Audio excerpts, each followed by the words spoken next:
जय हिंद साथियों, नमस्कार। एक बार आप सभी साथियों का फिर से स्वागत है आपके अपने यूट्यूब चैनल एग्जाम गुरु सेंटर में।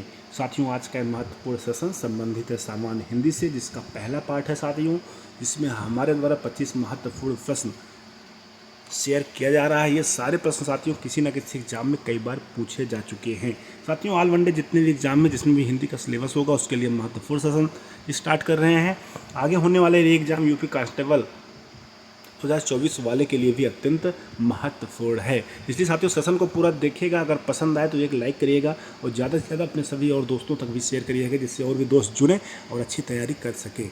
ठीक है साथियों, सेशन स्टार्ट करते हैं। देखते हैं पहला प्रश्न।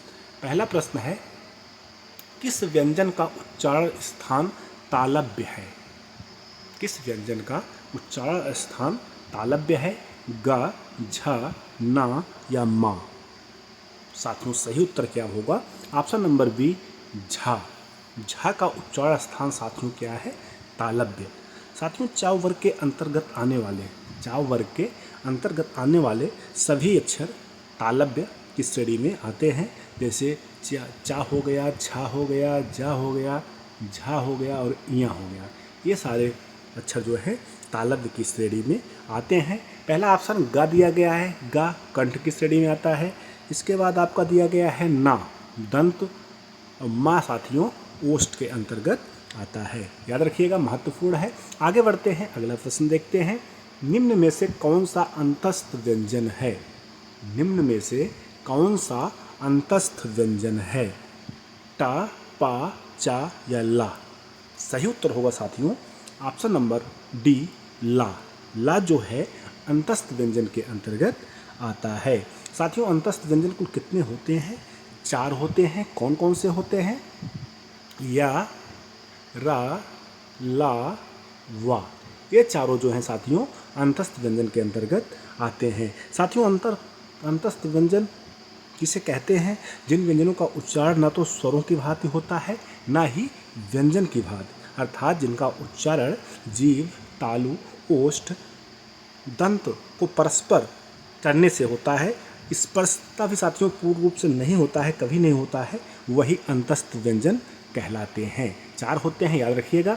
आगे बढ़ते हैं, अगला प्रश्न देखते हैं। वाक्य को समाप्त करने के लिए जिसका प्रयोग किया जाता है उसे कहते हैं। वाक्य को समाप्त करने के लिए जिसका प्रयोग किया जाता है उसे कहते हैं। साथियों, आप सभी साथी वीडियो को पॉज कर सकते हैं, क्योंकि ये सारे प्रश्न एग्जाम में पूछे जा चुके हैं। यूपी कांस्टेबल, यूपीएसआई, आज जितने भी वनडे एग्जाम हैं सब में ऐसे प्रश्न पूछे जा चुके हैं। आप सभी साथी वीडियो को पॉज कर सकते हैं, अपने उत्तर को नोट डाउन कर सकते हैं, बाद में हमारे द्वारा बताए गए उत्तर से मिलान कर सकते हैं। 4 ऑप्शन दिया गया है साथियों, अल्प विराम, पूर्ण विराम, विवरण चिन्ह और उपविराम। प्रश्न में क्या दिया गया है? वाक्य को समाप्त करने के लिए जिसका प्रयोग किया जाता है उसे क्या कहते हैं? साथियों, सही उत्तर होगा ऑप्शन नंबर बी, पूर्ण विराम। पूर्ण विराम यानी पूरे समय के लिए कार्य को रोकना। मार्क क्या साथियों, चिन्ह क्या है? ये पूर्ण विराम का चिन्ह है। अगर अल्प विराम की बात किया जाए जिसे कामा बोलते हैं, ये अल्प विराम है। विवरण चिन्ह का मार्क क्या है साथियों, साइन क्या है, चिन्ह क्या है? ये है विवरण चिन्ह का मार्ग। विवरण चिन्ह साथियों किसी विषय का विवरण देने के लिए इस चिन्ह का प्रयोग किया जाता है। आगे बढ़ते हैं, अगला प्रश्न देखते हैं। लेन देन, विरह मिलन, जड़ चेतन आदि शब्द युग्मों के बीच किस विराम चिन्ह का प्रयोग किया जाता है? 4 ऑप्शन दिया गया है। ऑप्शन नंबर फर्स्ट साथियों इसका सही उत्तर होगा योजक चिन्ह का। जैसे लेन देन लिखा जाता है साथियों, तो लेन और बीच में योजक चिन्ह लगाते हैं, लेन देन। इसी चिन्ह के बारे में पूछा गया है प्रश्न में कि किसका प्रयोग किया जाता है। इसी योजक चिन्ह का प्रयोग लेन देन हो गया, विरह मिलन हो गया, जड़ चेतन हो गया, माता पिता हो गया, ये सारी जगहें जो है साथियों योजक चिन्ह का प्रयोग करते हैं। आगे बढ़ते हैं, अगला प्रश्न देखते हैं। अर्थ के आधार पर शब्द कितने प्रकार के होते हैं? अर्थ के आधार पर साथियों शब्द कितने प्रकार के होते हैं? 3, 4, 5 या 6? सही उत्तर होगा ऑप्शन नंबर बी, 4। अर्थ के आधार पर शब्द जो हैं 4 प्रकार के होते हैं। चारों साथियों कौन कौन से होते हैं?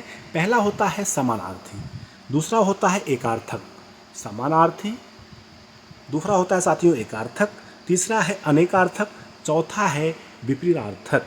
ये चार जो हैं अर्थ के आधार पर शब्द होते हैं, महत्वपूर्ण है। आगे बढ़ते हैं, अगला प्रश्न देखते हैं। चारपाई शब्द है, चारपाई शब्द है, कौन सा शब्द है साथियों? रूढ़ है, यौगिक है, योग रूढ़ है, या इनमें से कोई नहीं? साथियों सही उत्तर होगा चारपाई जो है वो योग रूढ़ के अंतर्गत आता है, योग रूढ़ शब्द है।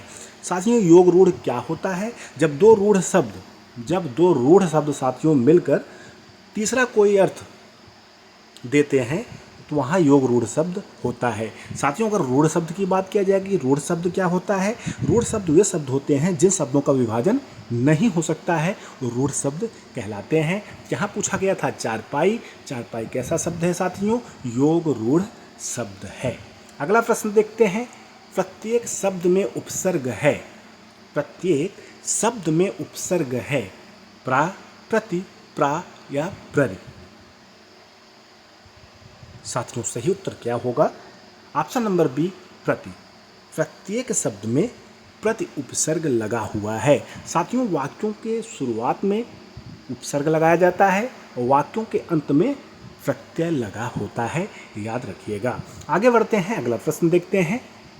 उच्चारण शब्द में उपसर्ग है, उ, उच्च, उत या उच्च?